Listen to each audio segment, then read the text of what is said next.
ನಮಸ್ಕಾರ ರೀಪಾ, ಎಲ್ಲ ದೊಡ್ಡ ಮಂದಿಗೂ ಹ್ಯಾಂಗದಿರಿ. ನಾನು ನಿಮ್ಮ ದೀಪಾ ಗೌಡ. ಇವತ್ತಿನ ದಿನ ಬಾಳೆಹಣ್ಣಿಲೆ ಮಸ್ತ್ ಪೈಕಿ ಒಂದು ರೆಸಿಪಿ ಮಾಡತ್ತೇನೆ ರೀ. ಏನಪ್ಪ ಅಂತೀರೇನೋ, ಬನಾನಾ ಜಾಮ್ ಮಾಡತ್ತೇನೆ ರೀ. ಅದಕ್ಕೆ ರೀ ನಾನಿಲ್ಲೇ ಒಂದು 4 ಬಾಳೆಹಣ್ಣು ತೊಗೊಂಡೇನಿ ರೀ. ಆದಷ್ಟು ಹಣ್ಣಾಗಿದ್ದು ತೊಗೊಂಡ್ಬಿಡೋನು. ಇನ್ನು ಸ್ವಲ್ಪ ಏಲಕ್ಕಿ ಪುಡಿ ತೊಗೊಂಡೇನಿ ರೀ. ಇನ್ನು ಮನ್ಯಾಗ ಯಾವ ಅವೈಲೇಬಲ್ ಇರ್ತಾವಲ್ಲ ಡ್ರೈ ಫ್ರೂಟ್ಸ್ ಅವ್ನು ತೊಗೊಂಡೇನಿ. ಕಸ್ಟರ್ಡ್ ಪೌಡ್ರ್ ತೊಗೊಂಡೇನಿ ರೀ. ಇದು ವೆನಿಲಾ ಫ್ಲೇವರ್ದು ತೊಗೊಂಡೇನಿ. ಇನ್ನು ಬೆಲ್ಲ ತೊಗೊಂಡೇನಿ ರೀ. ಬೆಲ್ಲ ಎಷ್ಟಪ್ಪ ಅಂದ್ರೆ ಈ ಬೌಲ್ ಐತಲ್ರಿ, ಇದ್ರೊಳಗೆ ಒಂದಕ್ಕಿಂತ ಒಂಚೂರು ಕಮ್ಮಿ ಅಷ್ಟು ತೊಗೊಂಡೇನಿ, ಸಾಕಿಷ್ಟ ಆದ್ರೆ. ಫಸ್ಟ್ಗೆ ಇಲ್ರಿ ಬೆಲ್ಲನ ಸ್ವಲ್ಪ ನೀರು ಹಾಕಿ ಕರಗಿಸ್ಕೊಂಡ ಬಂದ್ಬಿಡೋಣಂತ. ಬೆಲ್ಲ ಮುಣುಗುವಷ್ಟು ನೀರು ಹಾಕಿರಿ, ಕರಗಿಸಿದೇನಂತ. ಭಾಳ ನೀರು ಹಾಕೋದು ಬೇಡ ಮತ್ತು ಆನ ತಗೋದು ಏನೂ ಅವಶ್ಯ ಇಲ್ಲರಿ. ಸ್ವಲ್ಪ ಬೆಲ್ಲ ಕರಗಿದ್ರೆ ಸಾಕು. ನೋಡಿರಿ ಇಷ್ಟ ಅದಕ್ಕೆ ಸಿಕ್ತು ನನಗೆ. ಇನ್ನು ಇದನ್ನು ಸೈಡ್ ಎತ್ತಿಟ್ಬಿಡೋಣಂತ. ಇನ್ನು ನಾ ಇಲ್ಲೇ ಬಾಳೆಹಣ್ಣು ಕಟ್ ಮಾಡ್ಕೊಳತ್ತೇನೆ ರೀ. ಬಾಳೆಹಣ್ಣು ರೀ ಮಿಕ್ಸರ್ ಜಾರ್ ಒಳಗೆ ಹಾಕಿ ಸಣ್ಣಗೆ ನಾವಿಲ್ಲೇ ರುಬ್ಕೊಂಡು ಬಂದ್ಬಿಡೋಣಂತ. ನೋಡಿರಿ ಇಷ್ಟ ಆಯಿತು ನನಗೆ. ಒಂದು ಬೌಲ್ ನನಗೆ 4 ಬಾಳೆಹಣ್ಣಿಂದ ಒಂದು ಬೌಲ್ ನನಗೆ ಬಾಳೆಹಣ್ಣಿನ ರಸ ಸಿಕ್ತು. ಇನ್ನು ಇದನ್ನು ಸೈಡ್ ಎತ್ತಿಟ್ರಿ, ಗ್ಯಾಸ್ ಹಚ್ಚಿ ಬಾಳೆಹಣ್ಣನ್ನು ಸ್ವಲ್ಪ ಫ್ರೈ ಮಾಡ್ಕೊಂಡು ಬರೋಣಂತ. ಸ್ವಲ್ಪ ತುಪ್ಪ ಹಾಕಿದೇನೆ ರೀ.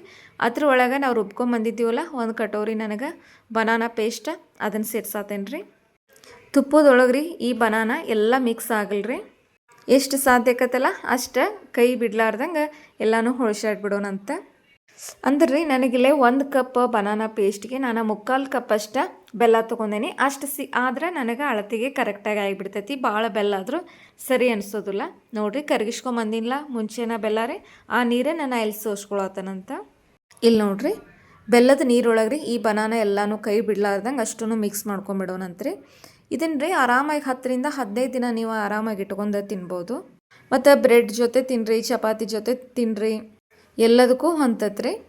ಒಂಚೂರು ರೀ ಗ್ಯಾಸ್ ಜೋರಿಟ್ಟ ನಾವು ಎಲ್ಲನೂ ಕುದಿಸ್ಕೊಂಬಿಡೋನು. ಒಂದು ಅರ್ಧದಷ್ಟು ನಮಗೆ ಬೆಂದ ಅದಕ್ಕೆ ಸಿಕ್ಕಾಗ ಮಧ್ಯದಲ್ಲಿ ಸ್ವಲ್ಪ ತುಪ್ಪ ಹಾಕ್ಕೊಂಡು ನಾವು ಮತ್ತೊಂದು ಚೂರು ಮಿಕ್ಸ್ ಮಾಡ್ಕೊಂಬಿಡೋಣಂತ. ಒಂದು ಅರ್ಧ ಎಲ್ಲ ರೀ ಪೂರ್ತಿಯಾಗಿ ಬೆಂತಂದ್ರೆ ನಮಗೆ ಕಲರೂ ಒಂಚೂರು ಚೇಂಜ್ ಆಗಿಬಿಡ್ತೈತೆ ರೀ. ನೋಡ್ರಿ ಇಲ್ಲಿ ತೋರ್ಸಾತ ನಿಮಗೆ. ಈ ಟೈಮ್ದಾಗ ರೀ ನಾವಿಲ್ಲೇ ಕಸ್ಟರ್ಡ್ ಪೌಡ್ರ್ ಏನು ತೊಗೊಂಡಿದ್ದೀವಲ್ಲ, ನಾನಿಲ್ಲೇ 1/2 ಚಮಚೆ ಸೇರಿಸಿದೇನಂತ. ಇದು ಆಪ್ಷನಲ್ ರೀ, ಬೇಕಂದ್ರೆ ಹಾಕ್ಬೋದು, ಬ್ಯಾಡಂದ್ರೂ ಇಲ್ಲ. ಮತ್ತು ಏಲಕ್ಕಿ ಪುಡಿ ಐತ್ರಿ, ಅದನ್ನ ಸೇರ್ಸಾತೇನೆ. ಇನ್ನು ಡ್ರೈ ಫ್ರೂಟ್ಸ್ ಏನು ಕಟ್ ಮಾಡಿ ಇಟ್ಕೊಂಡಿರ್ತೀವಲ್ರಿ ಅವನು ಮಿಕ್ಸ್ ಮಾಡ್ಕೊಂಬಿಡೋಣಂತ. ಇನ್ನು ಮಸ್ತ್ ಬೇಕಿ ಎಲ್ಲನೂ ನಾವು ಪೂರ್ತಿಯಾಗಿ ಕಲಿಸ್ಕೊಂಬಿಡೋಣಂತ್ರಿ. ಸಕ್ಕರೆ ಅತಿಯಾಗಿ ತಿನ್ನುವಂಥ ಮಕ್ಕಳಿದ್ರಿ ಆರಾಮಾಗಿ ಈ ಸ್ವೀಟ್ ನೀವು ಕೊಡ್ರಿ. ಯಾಕಂದ್ರೆ ಆರೋಗ್ಯಕ್ಕೂ ಬೆಲ್ಲನೂ ಚಲೋ ಮತ್ತು ಬನಾನೂ ಚಲೋ. ಈ ಮಾತು ಯಾಕೆ ಹೇಳ್ತಾನಂದ್ರೆ ರೀ, ನನ್ನ ಮಕ್ಕಳಂತ ಸಕ್ಕರೆ ತುಪ್ಪ ಇಲ್ಲದ ಬೇರೆ ಅಡುಗೆನ ತಿನ್ನೋದಿಲ್ಲ. ಹೀಗಾಗಿ ಅವ್ರ ಸಂಬಂಧಾರ ನಾ ಎನಿ ಕಂಡೀಷನ್ ಸ್ವೀಟ್ ಮಾಡಿ ಇಡಲೇಬೇಕು.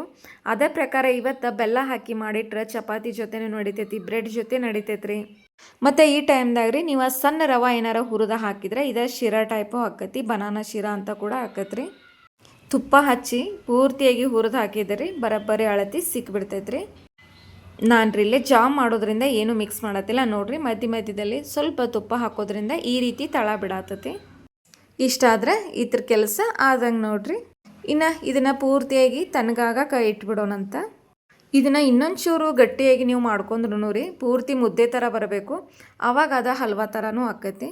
ನಾನಿಲ್ಲೇ ಇಷ್ಟಕ್ಕೆ ಗ್ಯಾಸ್ ಬಂದ್ ಮಾಡಿ ಪೂರ್ತಿಯಾಗಿ ಆರಾಕಂತ ಇಟ್ಬಿಟ್ಟಿದ್ದೀನಿ. ನೋಡ್ರಿಲ್ಲೇ ನನಗೆ ಆರಿ ಇಷ್ಟು ಅದಕ್ಕೆ ಸಿಕ್ಕತಿ. ಚಪಾತಿಗೆ ಹಚ್ಚಿ ತೋರ್ಸಾತ ನೋಡ್ರಿ. ಎಲ್ಲದಕ್ಕೂ ಕಾಂಬಿನೇಷನ್ ಮಸ್ತ್ ಪೈಕಿ ಹೊಂದಿಬಿಡ್ತೈತೆ ರೀ. ಇವತ್ತಿನ ನಂದು ಬನಾನಾ ಜಾಮ್ ನಿಮಗೆ ಇಷ್ಟ ಆದರೆ ದಯವಿಟ್ಟು ಲೈಕ್ ಮಾಡಿರಿ, ಶೇರ್ ಮಾಡಿರಿ, ಚಾನಲ್ನ ಸಬ್ಸ್ಕ್ರೈಬ್ ಮಾಡಿರಪ್ಪ. ಇನ್ನೊಂದು ವಿಡಿಯೋದಾಗ ಮತ್ತೆ ಭೇಟಿಯಾಕಣ್ರಿ. ಅಲ್ಲಿವರೆಗೂ ಬಾಯ್.